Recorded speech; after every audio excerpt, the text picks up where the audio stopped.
ဒီမှာရညတော်လေးရောအချက်ကိုသူရဲ့စိတ်နဲ့သိပြီးတော့ဖြည်းဖြည်းပေးနိုင်တယ်လို့ဒီလေးကအလုံးမွေးအဲ့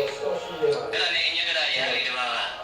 ငါလည်းလို့ရှိလို့ရှိရင်ဒီမှာရရှိတဲ့နေရာကိုတွားပြီးတော့တရားတော်များကြောစားရမယ်ဆိုရင်တော့မြင်မြန်ဆန်းဆန်းတရားတော်တွေပဲရမှာပဲဆိုပြီးတော့တွားရုပ်တဲ့အခါကျတော့သူ့ရဲ့စိတ်ကိုဓမ္မရည်သိနေတယ်ကိုကဖြောရည်တောင်းရှင်နေဆိုရင်ဖြောရည်ရောက်တယ်ကျွန်တော်လည်းညှိပတ်နေတာတရှိမလို့လေးရောက်ရင်ကောင်းမယ်ဆိုတရှိရမှာရောက်တယ်